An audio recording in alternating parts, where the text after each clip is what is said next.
Come on in, guys. It's Plz Survive, and I'm Rob, the casual Survivor watcher. I'm Molly, the new fan. And I'm Jessica, the super fan. Y'all, things were going so busy at the beginning of this episode, I almost forgot how to start it. I was like, oh man, so much is happening in Survivor 50. It's in the hands of the fans. I just almost said like hello and welcome to instead of come on in. Yeah, we all had like a little rant too coming in today. So the energy might be, I feel like I'm coming in hot. I'm going to be honest. The episode shot out of a cannon with Tiffany, and I loved it. I did like that Tiffany was essentially the meme of the woman trying not to scream and and she knows she can't because they're right over there. They're going to hear her. I felt bad about that because she has accurately assessed that she is on an island with a lot of racist weirdos. Don't forget losers. Don't forget losers. And misogynists. Yeah. Like, it's terrifying to me that she's afraid to express herself around these people without fear of judgment, because I don't think that Coach would be worried about that. We know he wasn't. Coach is on, I was going to say a different planet. That man is in a different galaxy. And it is insane to me that, look, I made a joke when he commented on one of your glorious TikToks, Jess, about, oh, well, I actually did give ladies nicknames. They just cut it out of the show. And I was like, well, why don't you give all of us nicknames right now? And then the next day he's like, I've got a contest for nicknames that I'm giving. He's charging people $200 now to give them Coach nicknames. Yep. And he's got a great little AI flyer to go along with it. It's wonderful. He also, there was a deleted scene. He gave Jonthan the Tide Walker. He gave it away. The Tide Walker? Yeah, that was his Coach's nickname for this season. He renamed himself earlier in the season as the Tide Walker, and he decided no, he's going back to Dragon Slayer. And so there's scene where he bestows the Tide Walker to Jonthan and takes back Dragon Slayer. CPE. I wish I was kidding. I hate that was so fucking succinct, but all I could think, and a lot of things that I've said, including something I put out into the universe last week. Thank God the show's wrapped at this point. But a lot of things that I've said in the past on this podcast kept coming back to me, including Coach and the goddamn CT. Yeah, this man is losing it. He also said that there has only ever been one Dragon Slayer, and in Heroes versus Villains, when actually, like, in his voting confessional, told Parvati that she's the Dragon Slayer now. So he's not even attached to his own lore. He's not attached to reality in any way, shape, or form. Like, I'm like yelling at Coach into the void. And this is the sort of thing where his character is getting ahead of himself because this has nothing to do with his honor, his integrity, the Tai Chi he does, any of the ancient prayers he's learned over the years. This is about how he wants to be perceived on the show, getting in the way of actual playing the game. Gameplay, yes, for sure. And it is absolutely ridiculous. And, we'll jump a little bit further since we're on Coach, that where this collides is him trying to control a 14-person vote. This is ridiculous. This is not the time to roll that we got 4 here, we got 7 here, it'll be fine. This is ridiculous. If this is the point in time where new era players need to really, like, that sort of thinking needs to be in line, because you need to get to the next, get through the next 3 tribals, and then you can start whittling down. If you want to be the person controlling the vote, you need it to be at least 10 or less. And Molly, there's this idea that has come up in the quote new era of building your Survivor resume, where it was kind of in previous seasons and earlier iterations more of like an unspoken thing of like, I'm going to get there. I'm going to present my case to the jury and look what I did here. Look what I did there. I was actually doing this. But now people will just speak openly of like, I'm building my resume. I controlled a vote with 14 people and really just writing it on parchment on the beach while they're trying to memorize that's it. annoying. Yeah. It is annoying. It is very annoying because it's become less about like being able to brag about what you did and more about how to be strategic about what you did in a way that comes off phony most of the time. And I think Coach is in his own head because he only played before that became like a colloquialism on the show. Yeah. When he did Mean Daddy the first time in the episode, when he's like, after he screams at D, which was unbelievable. And I have a few pieces of advice, but that is definitely one of them. And then he's like, we're not playing this game. And like, if you think you're going to the end without honor and integrity, like, are you fucking kidding me? I'm like, you guys could tackle him. The audacity to say that at 14 people left? Yeah. Like, and specifically, you're not going to be there. And specifically saying you're not going to go to the end. Like, you're right, Molly. He means honor and integrity, but he slips up and he specifically is like, liars don't make it there. And I was like, have you watched this show, Coach? Because that's the only one who gets there. And you're lying to yourself to think that you're not going to lie. And he's saying it to the only person who already won. Yeah, like it's she already cashed her lying check. Yeah.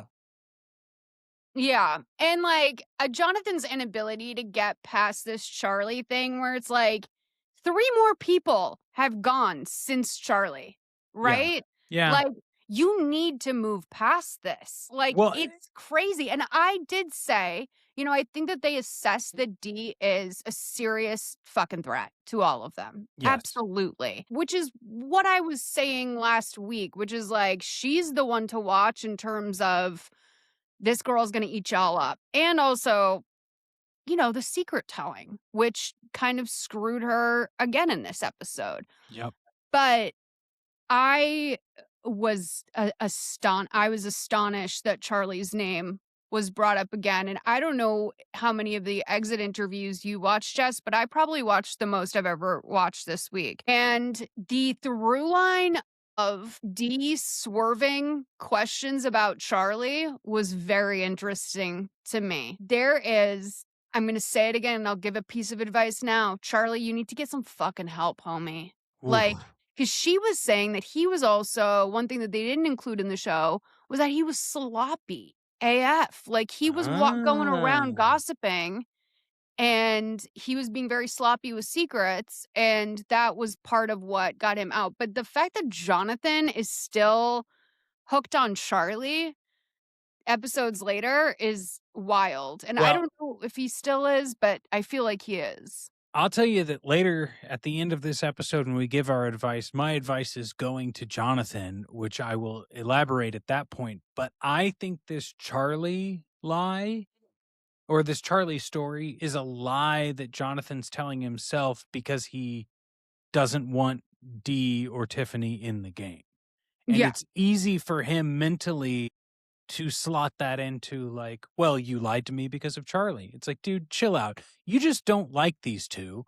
And this is something a flag you can plant in the ground. It was also crazy in the confessional when he was like, I'm doing this on purpose to rile her up.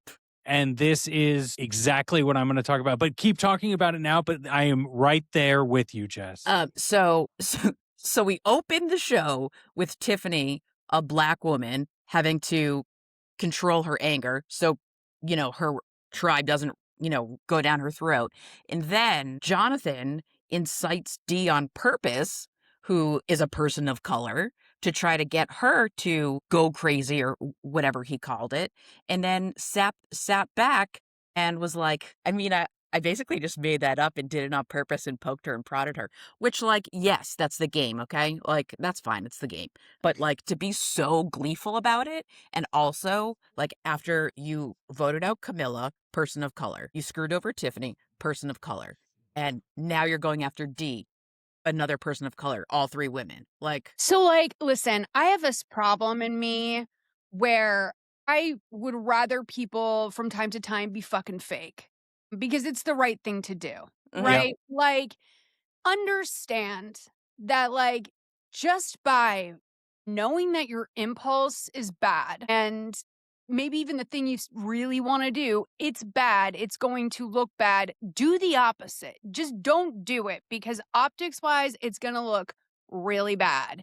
And so I woke up today. I'm scrolling through TikTok as I do. Perfect way to start the morning, by the way. Really good for ADHD to kick off the day right after you take your first Adderall by opening TikTok. And I see that ugly little clip come up of Coach and Jonthan reaming D. Okay. And then Jonthan, like, I did that on purpose.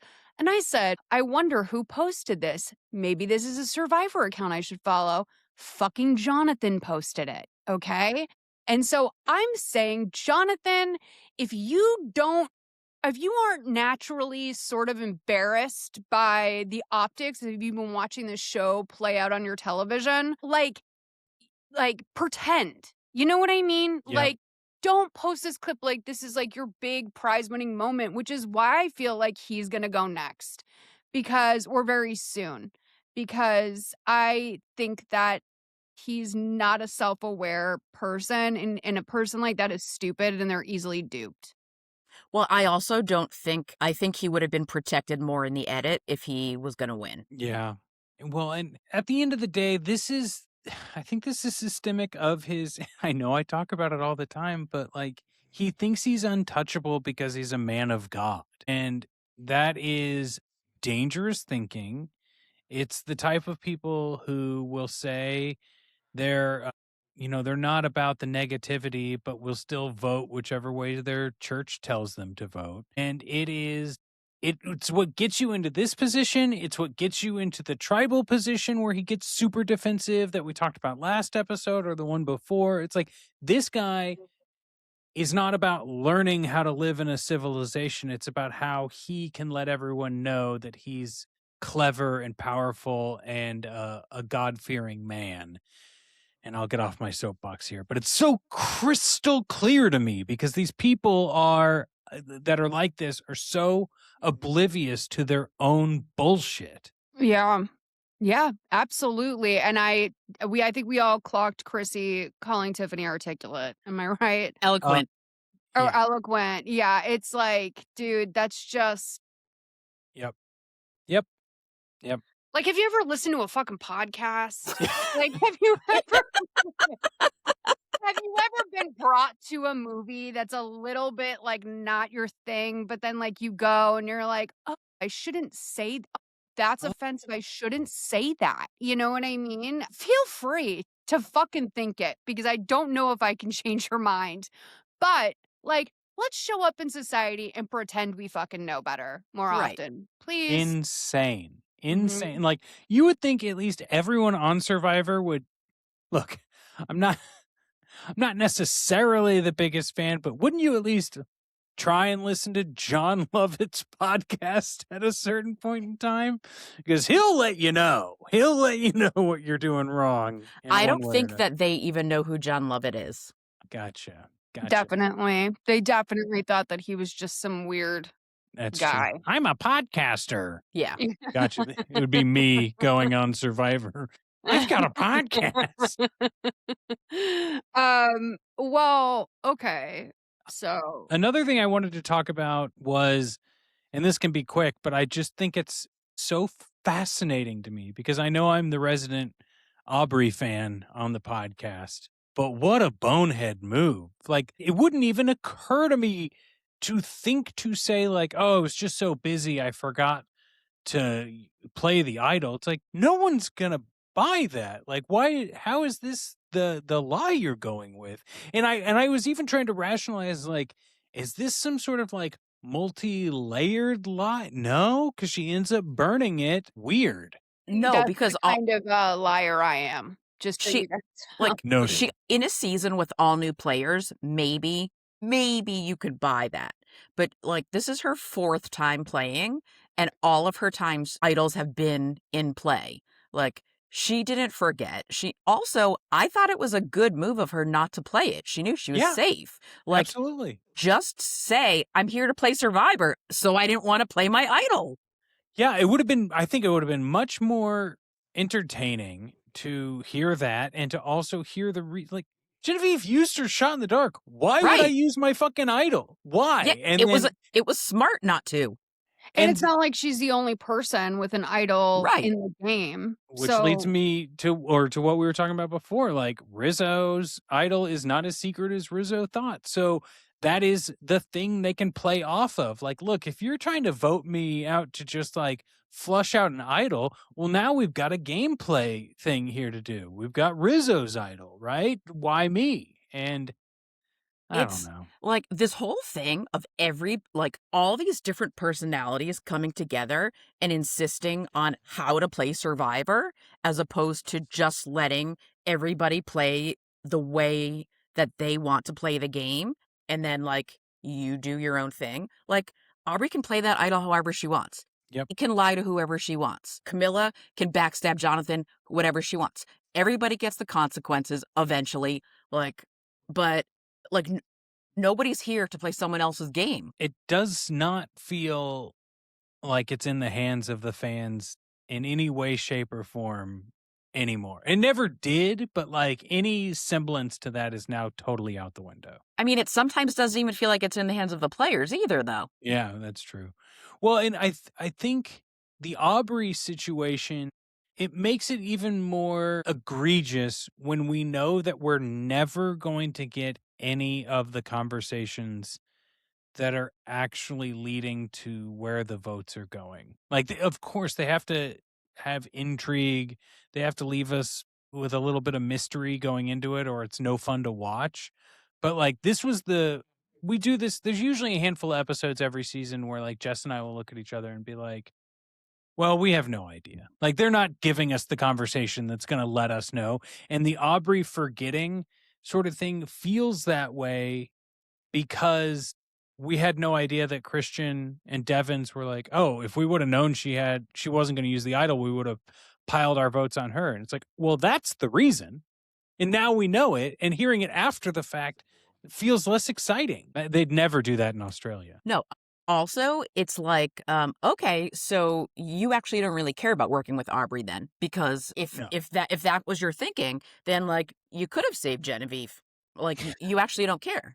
Wait, I want to bring up just what you did. I will share this with you guys. I'm very vulnerable because I'll be sharing my Gmail with you guys here on the screen. But you made this flow chart of alliances. Mm-hmm. And I think that this is worth looking at because when we're talking about Aubry, okay, she is in fucking no man's land over here with Tiffany. Yeah. And that is very scary to me especially for Tiffany. But I'm like, who's Aubry's friend in this, really? I mean, Aubry played with Cirie and Ozzy before, so I think that she'll stay on that blue-purple side of the board. And I also think that Tiffany and Emily, I don't think they necessarily have an alliance that we've seen, but I saw them sort of making eyes with each other. So even though Tiffany's has lots of black arrows indicating that she dislikes a lot of people, no one actually is pointing one back at her, so that's good. And Aubry, I think Devins is pissed at Aubry now. Yeah. Yeah, I mean, yeah, Devins, strange episode for Devins, I will say. Did you guys catch though when Devins and Joe were actually talking for a split second on the piece of driftwood? Yeah. It's when he was trying to, go for let's actually just get Coach out instead. Oh. Mm-hmm, and he's like campaigning to everyone. I was like, oh wow, they're actually talking to one another. Can I say something crazy? Mm-hmm. It's Devins related, but in the challenge for Chinese food and brownies, I didn't know that there was something I could be less interested in eating on that island in my mind than Applebee's. Applebee's? Okay. Yeah. Like a shit ton of Chinese food and a fucking brownie dog. When I was watching Dee's exit interviews, she said that over at the Ponderosa, you can have whatever you want to eat, anything you want to eat. And Dee was really looking to get a drink in. Okay. And so I love that.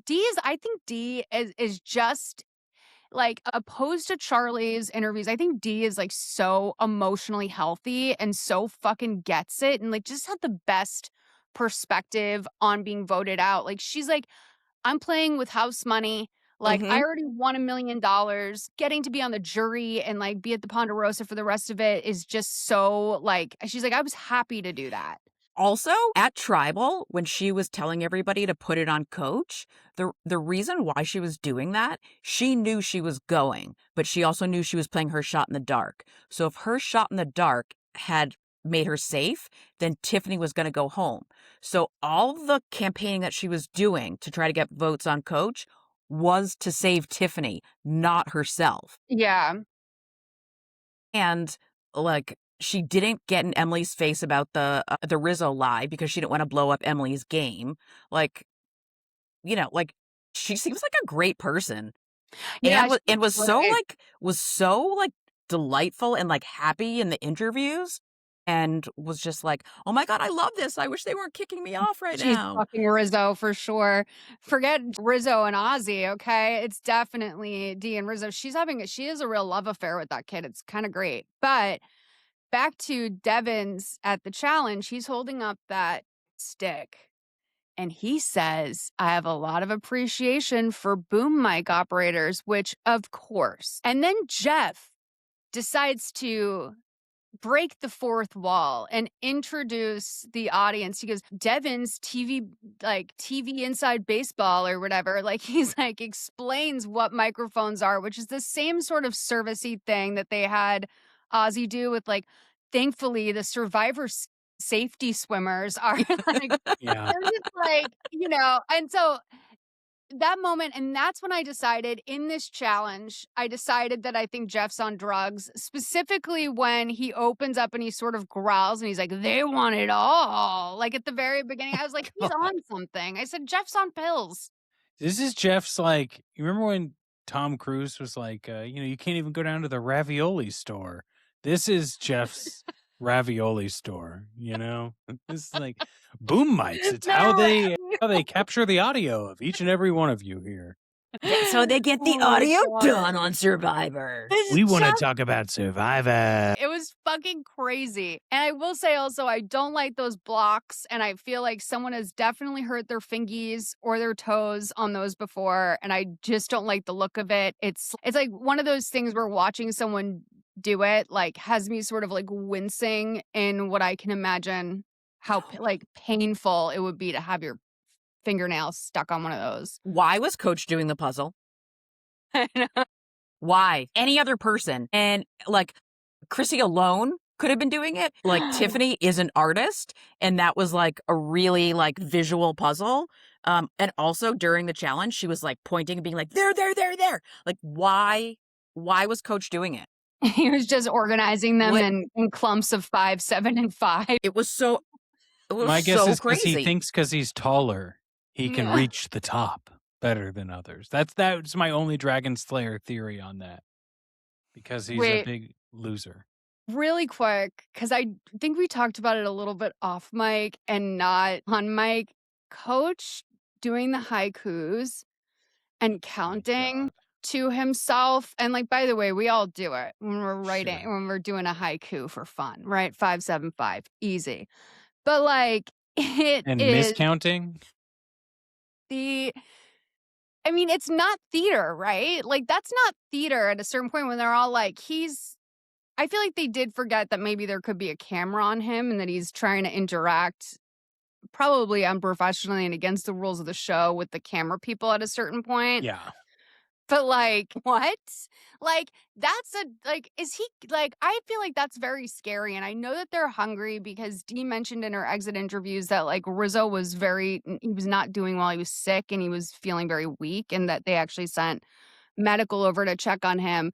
But like, is Coach hungry or like, does his family need to get him into some sort of That's his personality. That has been it for 20 years. Like you're seeing something new, but Rob and I are not seeing anything new. And I haven't seen it in a very long time, and I am annoyed that I am reminded at how just utterly an imbecile this guy is. And it's not even like his first couple of times, it's like, okay, this guy's an idiot and an asshole, but he's obviously loves the smell of his own farts. But now we're coming back and he's like, I am now using all the lore I've created for myself to be this person that everyone dreams of being on Survivor. And also, Jonthan, I dreamed of having your body. And it's like, what the hell I are know. we doing here? Jeff needs to slide him some of his Fijian Quaaludes or whatever the hell he's taking and get him. I get him. Nothing Coach is doing is in service of the game. No,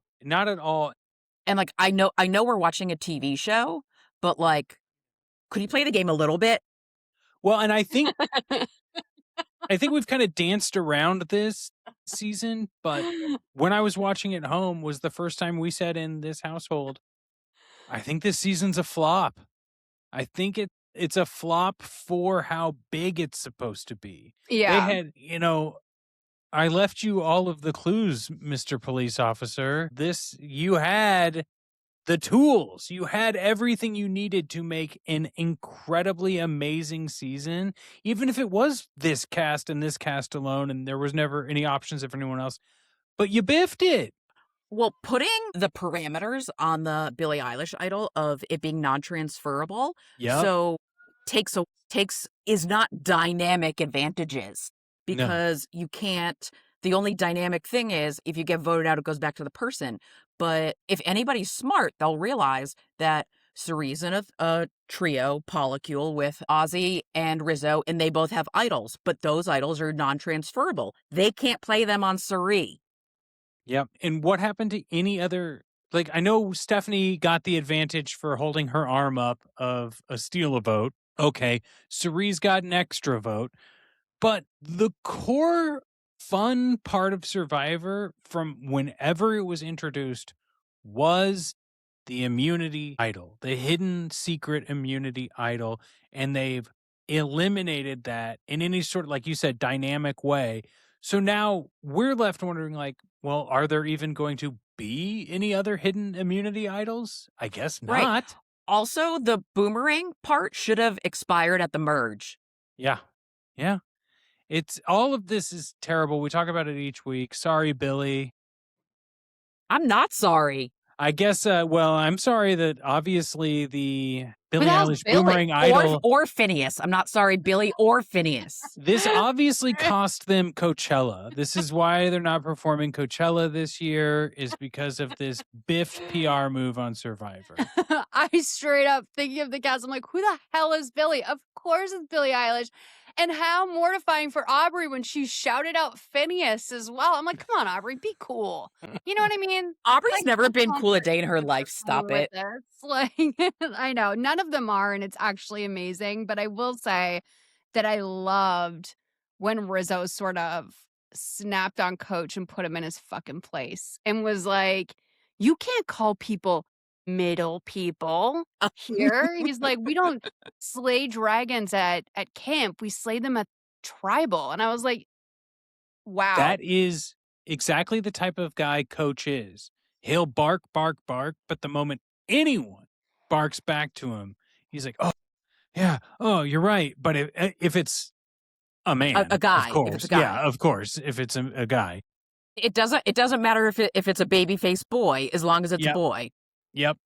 And it's so clear that this is just how he operates and how he's always operated and how he's never wanted to change anything about his perspective on the world, that it's so funny because he's so keyed up about, like, this has to be the vote. It has to be we got to put this many on D. We got to put this many, and I have to be the one controlling it. I have to slay all of this, that he just fucks up and is like, because the people in the middle can't know. Like you, Rick. Rick, you're not supposed to know what my plan is. And Rizzo's like, what the fuck are you doing, dude? Yeah, that was very charitable of Rizzo to do that for him. Well, I think I would have let him keep going. I think Rizzo's going to play sleeper agent, like undercover agent, and just play along with Coach, and then bring all that info to Cirie, and that's how they're just going to get rid of that alliance. I'm leaning towards Rizzo potentially winning this because of the ability, and maybe just because he just got done playing. I mean, I actually wouldn't be surprised if it's any of the three of those, Ozzy, Cirie, or Rizzo. Same. I want to just give Stephanie her props, though, because that challenge that she did by herself, it would have been better TV if anyone else but her had been sent to that. It would be interesting to see that person like go home, whoever it was. But I thought that that was really impressive given the fact that her body was injured in this game in a way that made that challenge harder for her. And I did note that when she said something like, you know, she's so grateful for Survivor, you can't buy these experiences. And I just want to say, Stephanie, yes, you can. Just go to a tropical location and take up with the local homeless encampment. I don't know why you would want to do this if there wasn't $1 million on the line. Like, what's up with this? Well, also, she's married to like a former Major League Baseball player, so she can buy whatever she wants. John But Rocker. what I did really like about it, though, was the like parallel to old Survivor. Molly, on Stephanie's first season, back when they did 2 tribes, her tribe was so bad that every single person on her tribe got voted out except for her. She was a tribe of 1 person, and then there was a bunch of other people on the other tribe. And so it's sort of like an interesting parallel to see her just like visually standing there alone. It like really evokes like how she came into the game. How did that happen? That Okay, they just were terrible. But I mean, like, at what? Forget like how it gets to the point where she's just showing was up like to tribal alone. It was her and Bobby John, and maybe she had an idol. Well, maybe, but then it would just still be like her vote versus their vote, right? Well, I think she had an idol that she could play on herself. Maybe it never occurred to them to team up on her. Maybe their eye just wasn't on the ball or like correctly identifying the problem. Like it was 2 people. It was her and Bobby John, and I haven't watched that season in a while. Yeah, I'm just saying, like, if it's 2 people going to tribal, like, one's voting for one, one's voting for the other. But I guess if she has an idol, then that's why it doesn't matter. But yeah. Also, just because we've kind of exhausted all of the major talking points, there's one person that we've never talked about that, Molly, I'm going to need you to go look up clips, and maybe, Jess, we can make some fun clips about this person. The really annoying guy who got medevaced for like being constipated, but was like super close-minded and like a brat. And he's one of the people they would be like, we need you to row. And he's like, I am rowing. It was just like a petulant child on the thing. It was wonderful. Was it Bruce from Cirie's first season from Panama? I don't know. Let me see here. No, not him. This was like a younger guy who's like from a rich Southern family. And like, I think he was also kind of racist as well. I think in the earlier Survivor seasons, there was generally more of that discussion on the show. But I'll find him and we'll talk about it later. I'm pulling it up. Joe Del Campo. Joe Del Campo. What season? Does it say what season? No, that's not who I'm thinking of, but also how one wrong? Of those guys. Yeah. Well, wrong. Like 3 people almost died that season. It was so bad. The conditions were horrible. It was like 110 degrees. That was Aubry's first season. Yikes. Yeah. That I don't know if you remember, Rob. Caleb, who had also played on Big Brother, like passed out, and they like legit thought he might die. Yeah. Actually, Bruce did get medevaced because of constipation, but there was another guy who ate too much and he was young and bratty, and it was funny. Anyway. Speaking of the uncool/dork issue, when Christian was like, yeah, like, you know, Coach seems to be threatened by me or something, and I don't know why. Like, it may be a guy who looks like me, picked on him in high school or something. I'm like, that's not it, Christian. I'm like, don't start to get big for your britches. Like, you're still a loser. I thought it was clearly a joke. Yeah, I think it was a joke, but probably. Oh, no, I know it was a joke, but I'm saying it's you're like thinking he's but, getting like, that confident that he can make comments like that as a joke. there's Yeah. certain ways that we can, It wasn't the funniest joke. better so well, the thing is that it's, I don't know, like, it's the thing, it's like, I don't know, I just didn't like that joke from him. Yeah. I don't know. I understand that. I think he's getting a little too big for his britches. I saw And the my guy was Mhm. Colton Cumby. Is who. That's who I was thinking of. Oh, did he just quit? He was on 2 seasons. I know one he got exited because his stomach hurt. He is the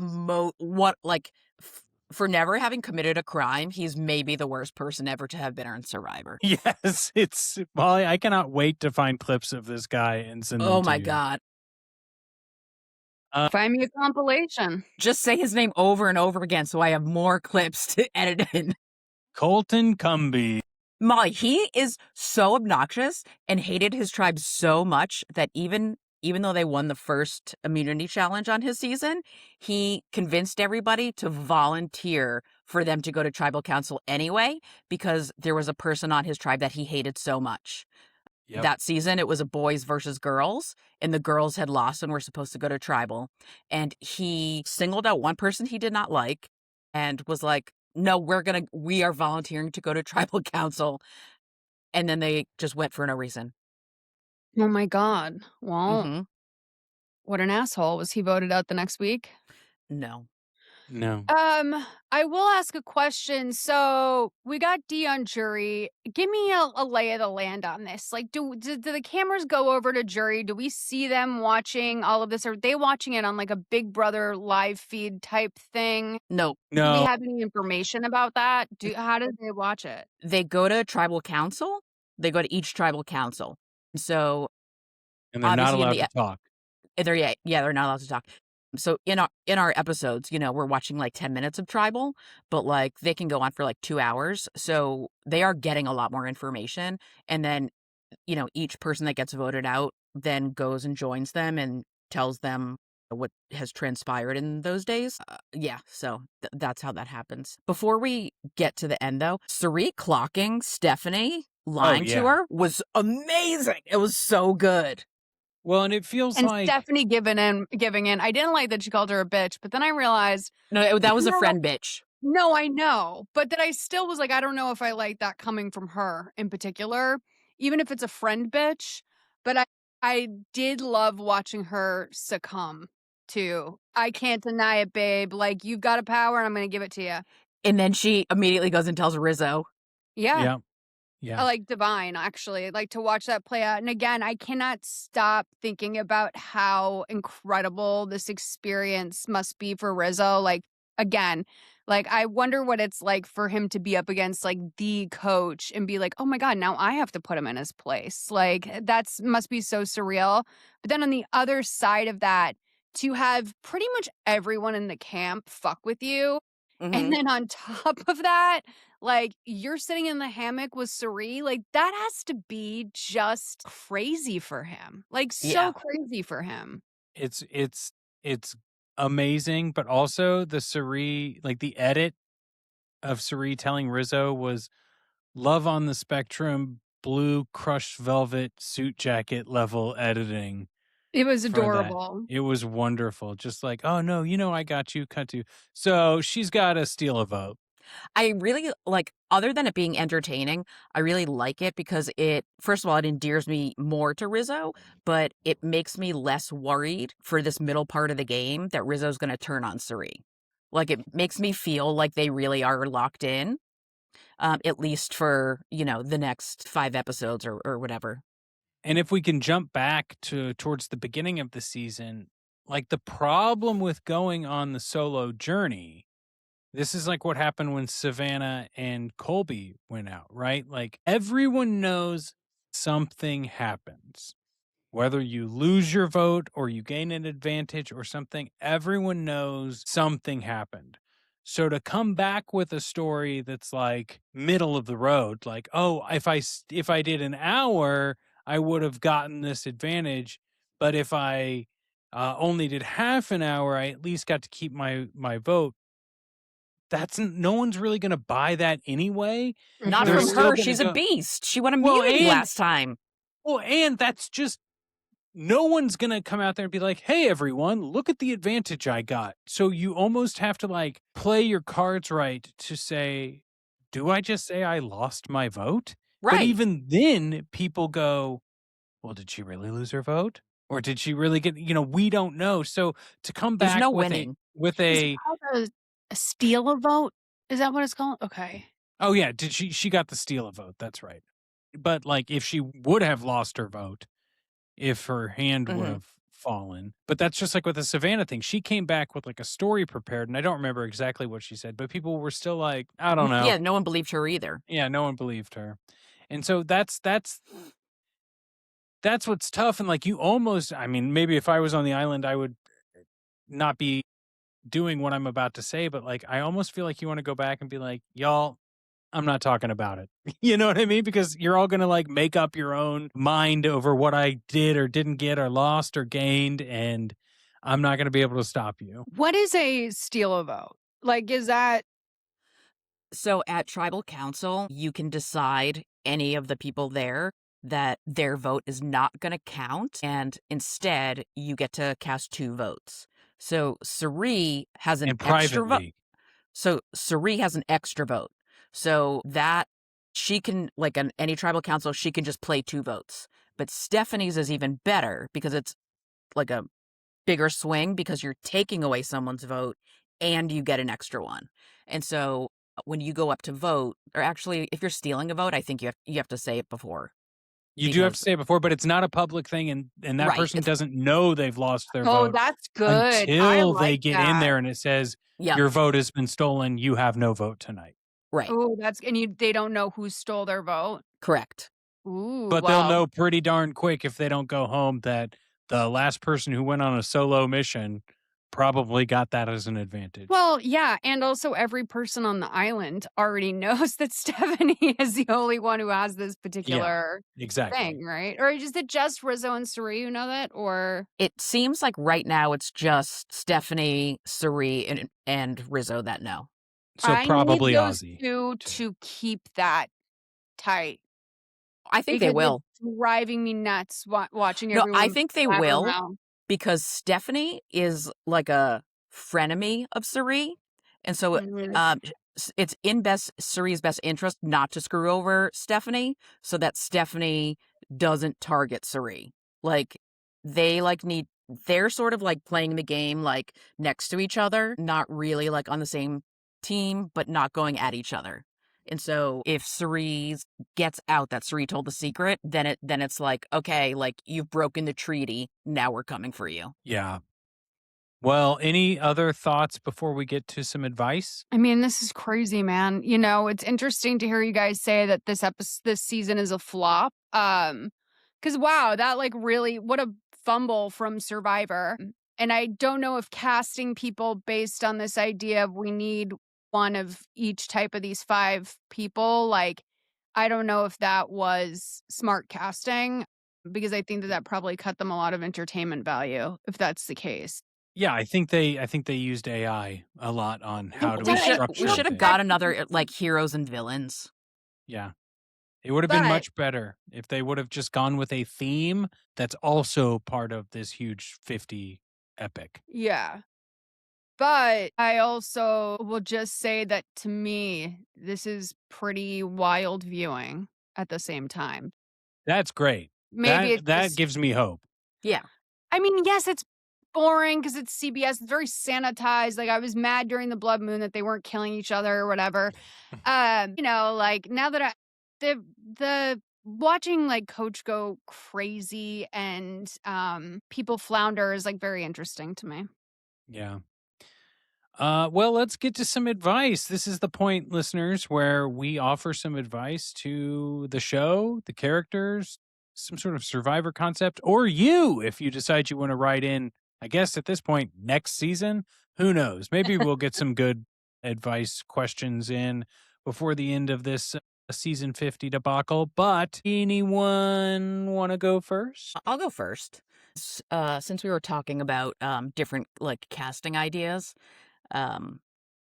I want to retroactively. So Molly, before season 40, all the seasons had either the location as like like the sub title heading, whatever. So it would be like Survivor 32, Go Wrong, or like Survivor 31, Second Chances. And now they just do Survivor 41, Survivor 42, 43, 44. And it's difficult when you're trying to like recall which one's which. So I want to give advice to the producers and retroactively give each season from 41 to 49 an additional title to go next to the name. Ooh. And so for Survivor 41, it's Survivor 41. Come on in, y'all. For Survivor 42, Steel Trap, because of who won. I don't remember, but Survivor 43, that happened. Survivor 44, Cast of Characters, because that was the Carolyn season in Jam Jam. Survivor 45, Days of Our Island, because that was the Dee and Austin romance. Survivor 46, sponsored by Applebee's. Survivor 47, Elegy for Rice, for Rachel, who had her funeral and got stealing the rice. Survivor 48, obviously Honor and Integrity. And Survivor 49, one before 50. I like that. Well, I told y'all I had some advice. My advice is going to go to Jonthan. And this is, I hope he's listening and I hope he takes this to heart because I even jotted down notes for this one, but I'll tag him. I got to go off the cuff a little bit here. Jonthan, you're lying about trying to get a rise out of Dee, and you're taking credit for Dee getting upset for what you said and trying to convince yourself and rationalize that your behavior that caused someone to get upset was all part of your gameplay, and no one's buying it. Dude, you can't do that. If you're doing this in Survivor, people aren't buying it in your day-to-day life either. I know this because I would do these things as a young man in 8th grade. You know, you make a scene, someone calls you out on it, and then you go, oh, that was my plan the whole time. Yeah, I meant to do that. I meant to do that. And taking credit for it in this case is because you know that if you don't take credit for it as a gaming decision, it'll look even worse because you don't like her. And that is the problem. And that's what your problem is on Survivor. And hey, maybe just Survivor, but I doubt it. I think this is probably a bigger issue for you. And I think you should reflect on that. And that is my advice for you, Jonthan. Yeah. I've got a piece for Jonthan and Coach real quick. This is my advice for them. And I'll say this in terms that I think they can understand. You guys look feminine and weird. Okay. That is feminine and weird to be yelling at a chick like that. That's crazy. Okay. You're not interesting. You're not cool. Cut that shit out. But you won't. And I have another piece of advice for people that won't listen to me. And this is adjacent to my last advice. Stephanie and Chrissy, I need you to decenter men so fucking bad. You have no idea. Like, you are on an island with genuinely cool, interesting people. And for some reason, you've saddled yourselves to this like big, tall guy that, I mean, let's face it, you don't really need a big, tall guy to do these challenges. Stephanie just did some serious endurance stuff by herself. I'm trying to think about who else on this cast could have done what Stephanie did, and I'm not entirely sure that a lot of them could have done that with the one arm up. That's tough. And it's just like you're missing out on like the best of what life can be by like hanging out with Coach, who is doing some, you know, pardon the expression, I know this is insensitive, schizo shit. And then Jonthan, who is like a guy that likes to fight with women. That's weird. That's embarrassing. Gross. So, yeah, it's my advice. Get a life. Jonthan, you're a big weirdo, and I hope you listen well. Yeah, and gay for Charlie, by the way. Like, that's the thing. I'm like trying to think about what would appeal to him, and I'm like, you seem gay for Charlie, and you seem like a chick. Like, that's it. Anyway. Well, folks, you can listen to this podcast wherever you get podcasts. And you know that because you're listening. And what I meant to say is you can submit your own advice or questions that you'd like us to give advice on it. Contact at plzsurvive.com. We'd love to hear from you in the form of a voice note. Keep it short and sweet, or you can write it out. It could be anonymous or public, whatever you'd like. We're here. And we need 5-star reviews on Apple Podcasts and Spotify. And share this show with your friends. Send it to the group chat, the Work Survivor Slack, whatever you need to do, get it in their hands. Yep. Send it to your perverted little Discord. And we enjoy you guys. We'll talk to you soon. Have a good one. Is there a way they say goodbye on Survivor? Got nothing for you. Spoken. The tribe has spoken. Got nothing for you. Bye.